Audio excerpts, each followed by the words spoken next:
তোমাদের সবাইকে স্বাগত। আজকে আমি তোমাদেরকে আলুর একটা রেসিপি করে দেবো, স্টাফিং আলু দম। তো দেখে নাও যে আমি স্টাফিং আলুর দম রেসিপিটা কিভাবে বানাই। আমি এখানে আলুটার গা থেকে পুরো খোসাটা ছাড়িয়ে নিয়েছি, গোটা আলু নিয়ে মাথার দিকটা অল্প সামান্য একটু কেটে নিচ্ছি, একদম সামান্য কেটে নিয়ে ছুরি দিয়ে ভেতরের শ্বাসটাকে বার করে নিচ্ছি। এইভাবে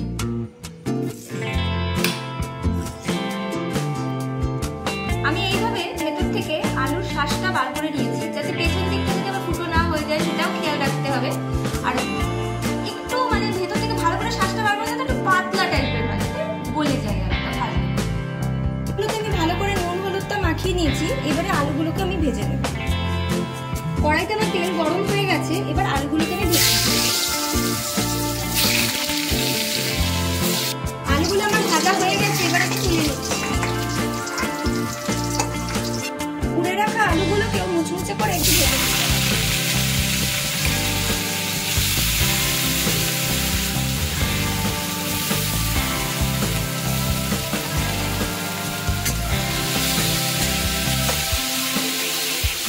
পুরটা বানানোর জন্য আমি এখানে নিয়ে নিয়েছি ছানা বা পনির, যে কোনো একটা কিছু তোমরা নিয়ে নেবে। আর ওই ভেজে রাখা আলু যে করে রেখেছিলাম সেইগুলো নিয়ে নিচ্ছি। এর সাথে আমি মিশিয়ে নেবো ভালো করে চটকে চটকে। তার সাথে নিচ্ছি কাজু বাদাম কুচো, নিয়ে নিচ্ছি কিশমিশ,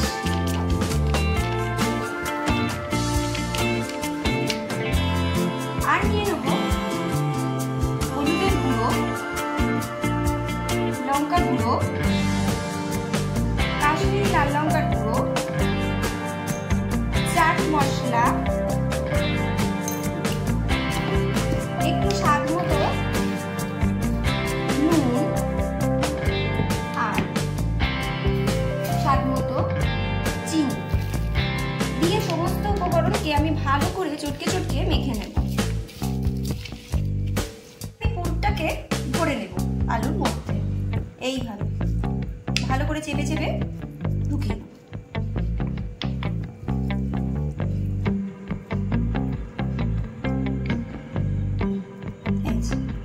এমন করে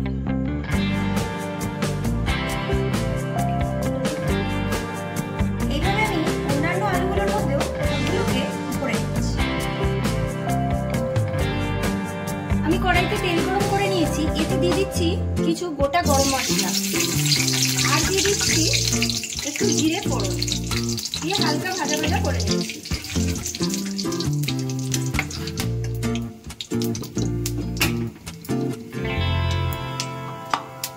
এবার আমি এতে দিয়ে দেব একটা বাটা। এখানে আমি বেটে রেখেছি আদা, কাঁচা লঙ্কা আর গোটা জিরে, এটা আমি দিয়ে দেব।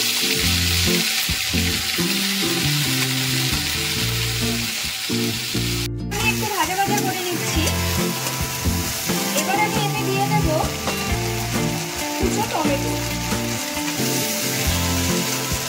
দিয়ে ভালো করে একটু ভাজা ভাজা করে নিচ্ছি।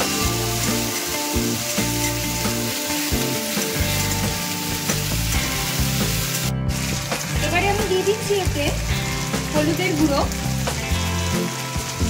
অল্প পরিমাণে লঙ্কার গুঁড়ো, আর দেব পরিমাণ মতন নুন,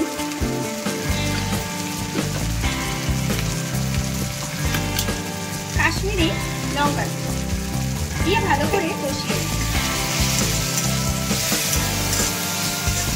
মশলাটা আমার একটু কষানো হয়ে গেছে।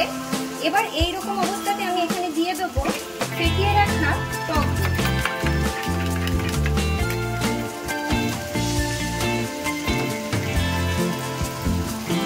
মশলা থেকে আমার তেলটা ছেড়ে দিয়েছে, এবার আমি দিয়ে দিচ্ছি মশলা ধোয়া একটু জল, দিয়ে খানিকক্ষণ আমি একটু ফুটতে দেবো।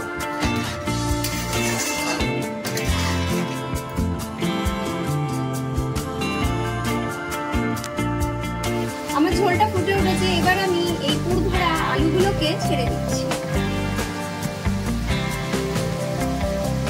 আলুগুলো যাতে প্রপার সিদ্ধ হয়ে যায় সেজন্য আমি এটা মিডিয়াম ফ্লেমে একটু চাপা দিয়ে সেদ্ধ হতে দিলাম।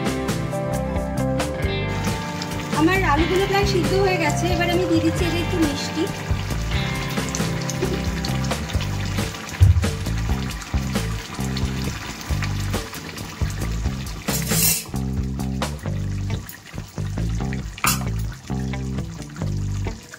দিচ্ছি অল্প পরিমাণে ঘি,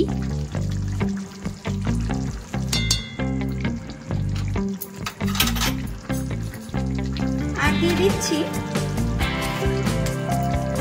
গরম মশলার গুঁড়ো। আমি একটু ভালো করে নাড়িয়ে নামিয়ে নেব হালকা করে। আমার স্টাফিং আলুর দমটা রেডি হয়ে গেছে। এবার আমি গ্যাসের ফ্লেমটা অফ করে দিয়ে 2 মিনিট স্ট্যান্ডিং টাইমে রেখে দেব।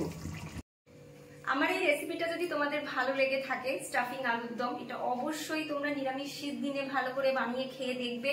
দারুণ একটা রেসিপি, এটা খুবই ভালো লাগে খেতে। আর কমেন্টে অবশ্যই জানাবে যে তোমাদের কেমন লাগলো, আর শেয়ার করতে, লাইক করতে একদম ভুলবে না।